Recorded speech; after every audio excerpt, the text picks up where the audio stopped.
기독교 강요 2권 제5장 16번째. 가인에게는 스스로 자기 죄를 다스릴 힘이 없었음. 우리의 맞서는 자들은 여기저기서 더 많은 증언들을 끌어오려고 하지만 지금까지 다룬 해법들을 잘 소화했다면 범상한 사람들조차도 이 문제 때문에 별 어려움을 겪지 않을 것이다. 이제 대적자들은 창세기로부터 다음 말씀을 인용한다.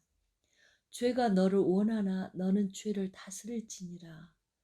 그들은 본문이 죄와 관련된다고 해석하면서 가인이 죄를 이겨내고자 애썼다면 죄의 힘이 그의 마음을 정복할 수 없게 하시겠다고 하나님이 약속이라도 하신 듯이 여긴다.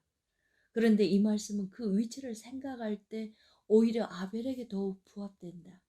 왜냐하면 하나님의 의도는 가인이 아우를 향하여 품었던 사악한 시기심을 질책하는 데 있었기 때문이다. 하나님은 이를 두 가지 방식으로 행하신다. 첫째, 결코 하나님 앞에서는 의의가 없는 영예가 없음에도 불구하고 가인은 하나님 앞에서 아우보다 뛰어나고자 헛되이 법률을 도모하였다. 둘째, 가인은 하나님으로부터 받은 복에 대하여 아주 배은망덕했다.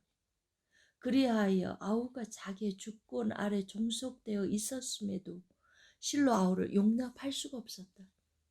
그러나 우리가 이런 해석을 개진하는 것이 단지 그들의 입장이 우리와 다르다는 이유 때문이라는 오해를 불식시키기 위해 우리는 본문에서 하나님이 죄에 관해 말씀하셨다고 그들의 입장을 인정하도록 하자. 그렇다고 한다면 여호와는 본문에서 선포하시는 것을 약속하거나 명령하거나 하실 것이다. 만약 그가 명령하고 계신다면 우리가 이미 설명했듯이 이 명령을 쫓을 재능이 사람에게 있음을 그 무엇으로도 입증할 수 없다. 만약 그가 약속하고 계신다면 가인이 자기가 지배해야 할 죄에 굴복한 이상 그 약속은 어디에서 성취되었는가? 그 약속에는 당신이 싸울 때 승리가 임한다라는 무언의 조건이 함의되어 있다고 그들은 말하려고 하는가? 그러나 누가 그것을 얼버무림을 받아들이려고 할 것인가?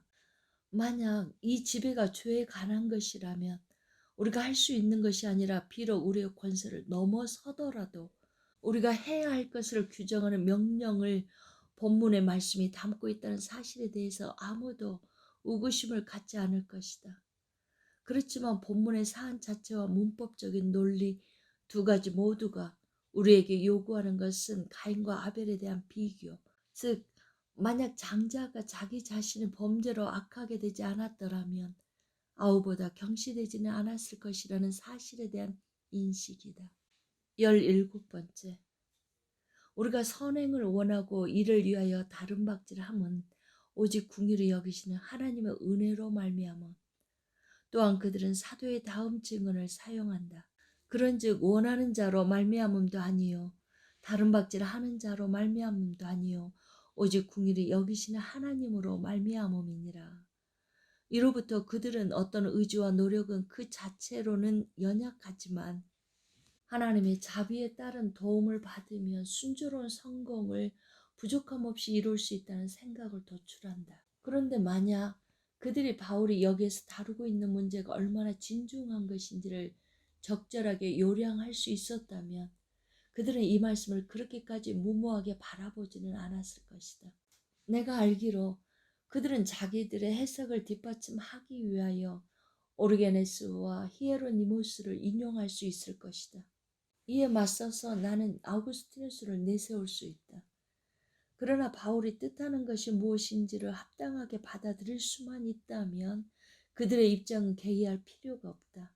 본문에서 사도는 구원은 오직 주님이 자신의 자비를 베푸실 가치가 있다고 여기시는 자들을 위해서만 준비된 반면 그가 택하지 않는 자들에게는 모두 멸망과 파멸만이 남아있다는 것을 가르치신다. 바울은 유기된 자들의 운명을 바로의 예를 들어 설명한다. 또한 모세의 증언을 비롯 값없는 선택의 확실성을 확정한다. 내가 궁휼히 여길 자를 궁휼히 여기고 그리고 다음과 같은 결론을 내린다. 그런즉 원하는 자로 말미암음도 아니요 다른 박질을 하는 자로 말미암음도 아니요 오직 긍휼히 여기시는 하나님으로 말미암음이니라. 만약 그들이 본문을 해석하면서 의지와 노력은 이러한 큰 짐을 지는데 다 닿지 못하므로 충분하지 않다는 식으로 생각한다면 바울이 전한 바와는 조금도 부합되지 않는다. 그러하니 이제 의지가 얼마나 있는지 다른 박질이 얼마나 있는지 하는 시시콜콜한 논변은 그치도록 하자. 왜냐하면 그것들이 원하는 자와 다른 박질을 하는 자에게 달려있지 않기 때문이다. 바울이 심중에 두고 있는 것은 더욱 간단하다. 우리에게 구원에 이르는 길을 마련해 주는 것은 의지도 아니요 다른 박질도 아니다. 오직 주님의 자비만 있을 뿐이다. 하나님의 자비와 사람 사랑하심이 나타날 때에 우리가 행한 바 의로운 행위로 말미암지 아니하고 그의 무한한 긍휼하심을 따라라고 바울이 디도에게 전한 말씀도 이와 다르지 않다.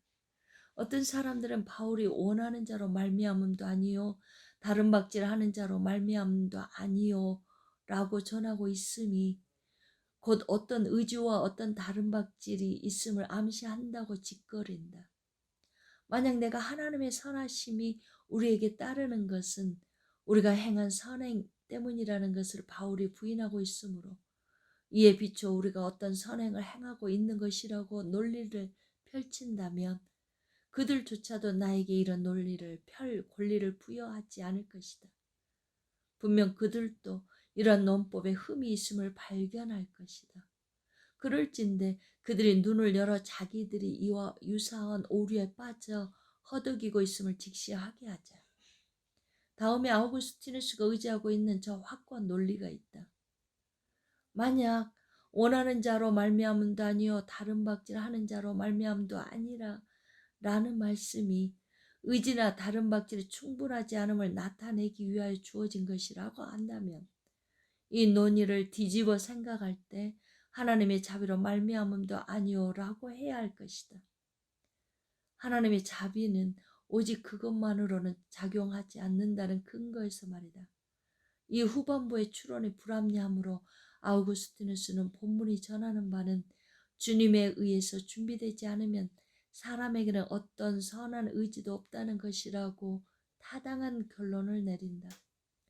우리가 원하고 다른 박질을 할 필요가 없다는 점에서가 아니라 하나님이 우리 안에서 두 가지 모두를 다 작용하도록 하신다는 점에서 그러하다. 어떤 사람들은 무지하게도 우리는 하나님의 동역자들이요 라는 바울의 말씀을 왜곡한다. 의심할 여지 없이 이는 사역자들에게만 국한된다.